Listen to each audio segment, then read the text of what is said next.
argued that the operation was a humanitarian effort designed to prevent a potential massacre. While the Druze are now back in control of Sweida, the fighting has come at a heavy price, with an estimated 1,100 dead and 130,000 displaced. I'm Danny Vee of DMV Films. Let me tell you a story that you'll enjoy. Danny Vee here about the Druze situation. Professor Ker-Lindsay, he's amazing presenter of facts, but his opinions are trash. So let's watch and I'll give my commentary. Why does Israel protect the Druze? On the 16th of July, Israeli jets struck deep inside Syria, not to target Iranian proxies or respond to rocket fire, but to defend a vulnerable minority community, the Druze. For many, it was a surprising and dramatic move that defied immediate explanation. Why would Israel risk a cross-border escalation for an Arab population it doesn't even govern?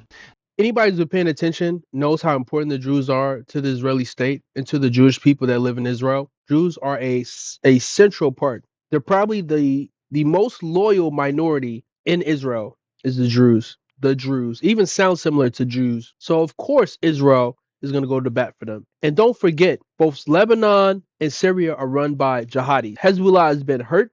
They're not out. The people are still there, even if the organization is wrecked. And literally the government of Syria is literally jihadis, literally run by Al-Qaeda members. The answer lies in you notice they have long mustaches. Unusual relationships. One that those are the mustaches that were being shaved by the jihadis. Many decades to the first years of the Israeli state. So, who exactly are the Druze, and what explains this seemingly unlikely partnership? Hello and welcome, I'm James Ker-Lindsay, and here I take an informed look at international relations, conflict and security. International relations is full of unusual and often unlikely relationships. Democratic states support dictatorships, secular powers back religious regimes, and I don't know why he's playing up this weird odd couples example as if the Druze and the Jews being allies is such a weird thing. Why wouldn't they team up against Islamists who want to kill both of them? It's so strange that he makes this. This is what I mean. He has his blinders on when it comes to religion. He thinks everything is pragmatism. And yes, pragmatism is important because they have the same enemy. They're under the same threat. Think of state-to-state ties. These can also emerge between countries and various non-state, sub-state and transnational groups. A good example is Israel. Over many decades, states in the Middle East are a recent innovation.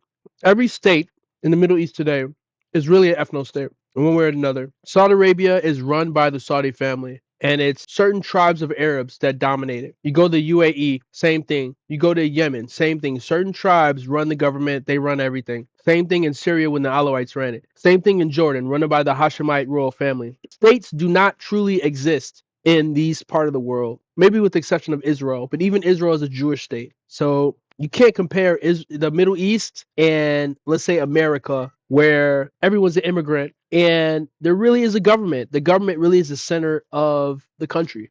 It's built a fascinating history of engaging with non-state actors and minority groups to balance against wider regional threats. By wider regional threats, he means Muslims. Within this complex web of diplomacy and strategy, the relationship between Israel and the Druze stands out as one of the more unusual and enduring examples of such ties. At home, it's become a symbolically important partnership between Israel as a Jewish state and an Arab minority community. But while this relationship has long had domestic implications, it's now gained international attention through Israel's actions in Syria. To understand this relationship, we need to understand who exactly the Druze are. Ethnically Arab and Arabic speaking, the Druze are a small... I don't agree they're ethnically Arab. As far as I know, they're Arabized. Remember, the Arabs are only native to the coastline and deep desert in Arabia. The Jews were there before Islam. Even though they were not known as the Druze, they're not ethnic Arabs. And if you actually look at the appearance of the Druze and then look at the appearance of the Arabs, to say, especially Gulf Arabs, they don't even look the same. tightly knit religious community that emerged in Egypt in the early 11th century, combining elements of Shia Islam with other religions and philosophies, including the idea of reincarnation. They've long been seen as heretical by mainstream Muslims and face centuries of Mainstream Sunni Islam is extremely restrictive. persecution. As a result, they've developed a tradition of secrecy, isolation, and pragmatism, often settling in remote mountainous areas where they could. You'll notice this is similar to the Kurds, another ethnically distinct people with their own language. They're Muslims, but they have their own sort of understanding of Islam. Usually their women don't cover their hair. Protect themselves. They've long had a history of strategically aligning with dominant powers in order to preserve their security. Today, it's estimated that there are around 1.5 million Druze around the world. While there's a diaspora community with many in the United States, the majority are concentrated in just 3 countries. Most live in Syria, somewhere between 600,000 and 700,000. Syria is run by terrorists. Mainly in the rugged Jabal al-Druze region around Sweida in the south of the country. Meanwhile, approximately 300,000 to 400,000. And Lebanon is run by terrorists. Lebanon, particularly in the Shuf and Mount Lebanon regions.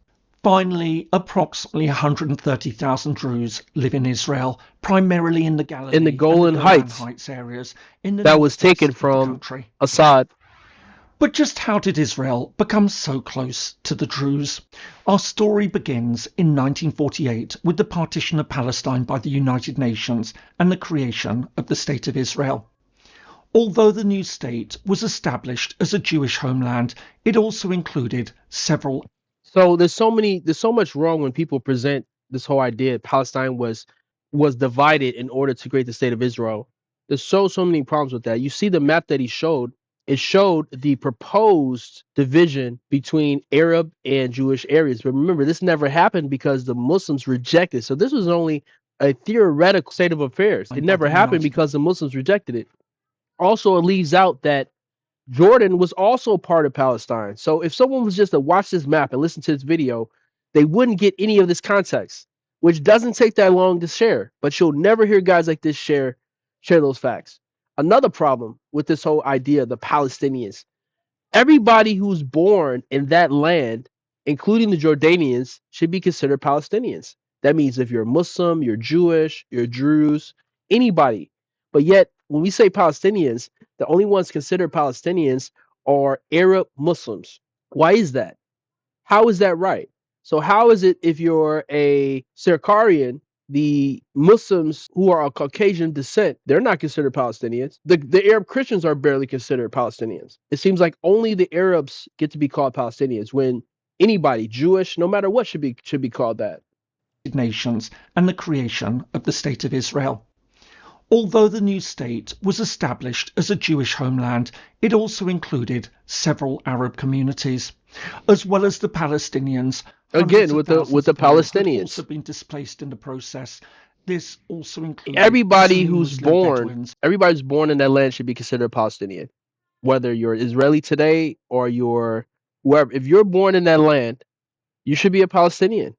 So why is it this term is only used for? And then they call them Bedouins. And people use this term Bedouin without ever explaining what it means. All a Bedouin is an Arab person who traditionally was nomadic. Traditionally, they didn't put down roots. They traveled from place to place to place, taking advantage of opportunities. That's what a Bedouin is. But they never explain what is a Bedouin. A Bedouin is an ethnicity. A Bedouin isn't a religion. And look at these are basically 2 fake categories. As well as the Druze. The only one that's real is the Druze. Palestinian, Israelis are Palestinians too, according to the real definition of Palestinian. Any person who's born in that land, that means everybody, including the Israelis today, should be called Palestinians, not just Arab Muslims. Bedouins are just people who move around a lot. There's nothing distinct about that as far as nomadic peoples exist around the world. The Druze are truly distinct, but like there's always this whataboutism that you have to look at the poor plight of these other people. While many of Israel's Arab citizens felt alienated from the new state, as a community, why did they feel alienated? They felt alienated because they were Muslims. They wanted to remain part of the Ottoman Empire. They wanted to remain part of a Muslim state. That's why they felt. People who didn't feel ostracized They didn't leave because Secure they their were position. comfortable with Jews being in control of their own land. They chose to integrate, and in 1956 an agreement was reached allowing Druze men to serve in the Israeli Defence Forces. Today, while Bedouins and Palestinians can in fact volunteer, the Druze are the only Arabic-speaking group subject to compulsory military conscription.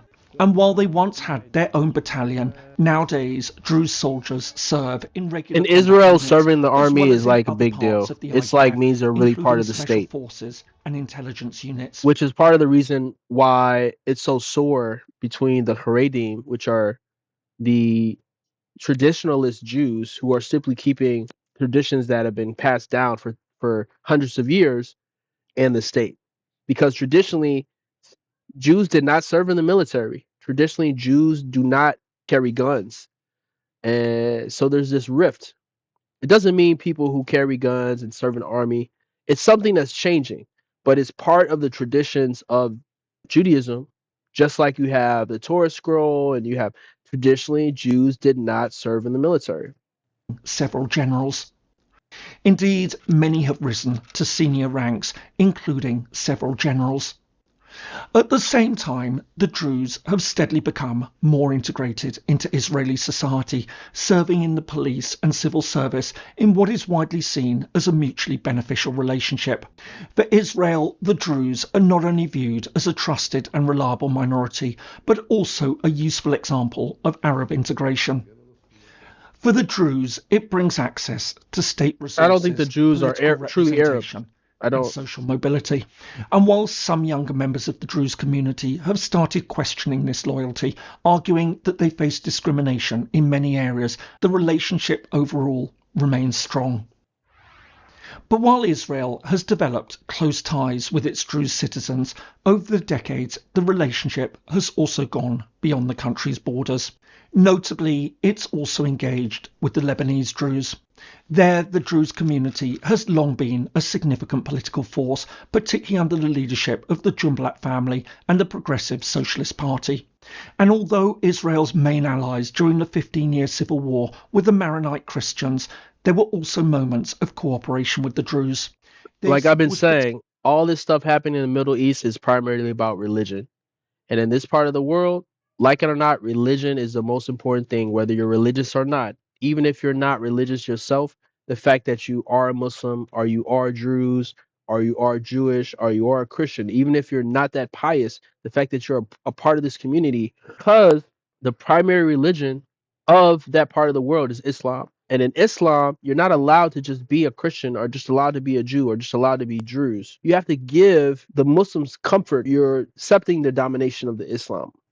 Particular case when their interests aligned, such as resisting Syrian influence or confronting Hezbollah, the Iranian-backed Shia militia. But as with many alliances forged during the war, these relationships were often fragile and shaped by Lebanon's constantly shifting political landscape, rather than formed from any deep ties between the two. Meanwhile, the situation in Syria has always been very different. Given the deep enmity between Syria and Israel, the Syrian Druze have traditionally kept their distance from Israel, fearful of being branded traitors. For example, and in contrast to the Druze who came under Israeli rule in 1948, many of the 20,000 or so Druze in the Golan Heights, which was seized by Israel from Syria in 1967, have refused to take Israeli citizenship, with many continuing to see themselves as primarily Syrian. I mean, we have to remember that Druze are very old people. You know, from a historic standpoint, you have to remember how many times this land changed hands 20 or even more times over history. So, why would the Druze be so quick to declare loyalty to Israel when Israel could hand back that region to Syria? And for many years, there was serious talk of Israel handing back that land to the Syrian state. Of course, that's almost impossible now, being that Assad is gone and now jihadists are in charge. There's no one to give that land back to, even if Israel wanted to, especially not after October 7th. Israel will never again will be willy-nilly giving away land because the danger is too great. Civil war, they remained cautious. While Israel may have kept an eye on the situation, and reports suggested that it provided some degree of aid, the Syrian Druze leadership was careful to avoid open contact. Caught between Islamist rebels and tribal militias, many Druze aligned themselves with the ruling Assad regime for protection. Now Remember, as we gone. said before, just like Druze is basically a offshoot of Shia Islam, which is a much more liberal, free-flowing type of Islam versus Sunni Islam. The Alawites who ran Syria, they also were offshoot. So the Druze and the Alawites were not so different. I'm sure they had many different beliefs, but they were more similar than different. Now, it's something to think about. Why are the Jews right now being forced to the hands of Israel? I mean, they basically have no other option. And that's because the jihadis are running the country. As long as it was a secular Muslims, meaning the Alawites were who ran the country, they believe they had a secular, a Ba'athist style of governance where presumably the state itself is secular, even though they call it the Arabic, whereas a Syrian Arab Republic. And it was Egyptian Arab Republic, right? These weren't Islamic republics; these were Arab republics. So someone felt they were an Arab and try to become part of the Arabs, they could have a good life even if they weren't Muslim. The Druze find themselves more vulnerable than ever. And it's this that's brought Israel into the picture, between Druze militias and Sunni Bedouin tribesmen. Allegedly sparked by a kidnapping, it quickly spiralled out of control. However, while the new Syrian government deployed troops to restore order, this only made things worse, as the Druze felt that the Sunni Muslim troops to restore The government is jihadi, so I don't think they were really trying to restore calm. I don't believe that for a second. I think they wanted to join in the slaughter. Also, Sweida City is a majority Druze city. So these are people coming in from the outside, jihadi Arab Muslims coming in from the outside and slaughtering the Druze. So the problem is the people come from the outside. So if you really want to save the Druze, why don't you go to the villages that these people are coming from? Why would you go to Sweida, right? Go to where the problem is. order. This only made things worse, as the Druze felt that the Sunni Muslim administration Not felt. would side with the They Bedouins. did side As with the the death toll mounted and Bedouins. more people became displaced, Israel stepped in. On the 16th Not displaced, of July, slaughtered. Israeli jets carried out a series of airstrikes. In addition to hitting Syrian troops, vehicles and command centres around Sweida, Israel also struck military targets around the Syrian capital, Damascus. Since then, the mutual recriminations have begun, while Syria condemned the strikes as acts of aggression, accusing Israel of violating He's a its sovereignty jihadist. and escalating He used to be tensions. part of Al-Qaeda. Israeli officials argued that the operation was a humanitarian effort designed to prevent a potential massacre. Meanwhile, although a temporary ceasefire brokered by the United States and several Arab states has led to a partial withdrawal of Syrian troops from the area, the situation remains tense. While the Druze are now back in control of Sweida, the fighting has come at a heavy price, with an estimated 1,100 dead and 130,000 displaced. So let's just put it like this. It's very simple.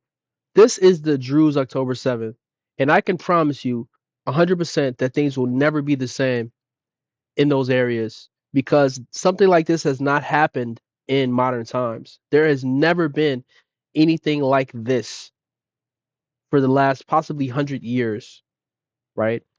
So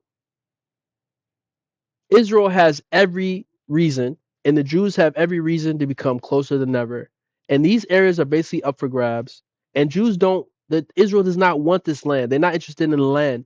But the fact is that, first of all, if they don't protect the Druze in Syria and Lebanon, they'll be killed. They'll be killed. Simple as that. They'll be killed, especially with these jihadis, these Sunni jihadis. The difference between Lebanon and Syria, Hezbollah was a Shia organization that appreciated the Druze, even if they weren't Shia Muslims per se. They let them be mostly. Versus in Syria, these are Sunni jihadists, meaning they have no room in their hearts of love for the Druze, none tolerating the Druze. They would love nothing more than to kill all the Druze or drive them out. That would be their dream. And they've said as much. Assad was still in power. And remember, the Druze were loyal to the Assad regime because they are loyal to whatever country they live in. So all that being said, Please watch the rest of his video. Please take his opinions with a grain of salt. His opinions are terrible, but he has some good information he presents. If you enjoyed this video, please like and subscribe and click on one of the videos above for more.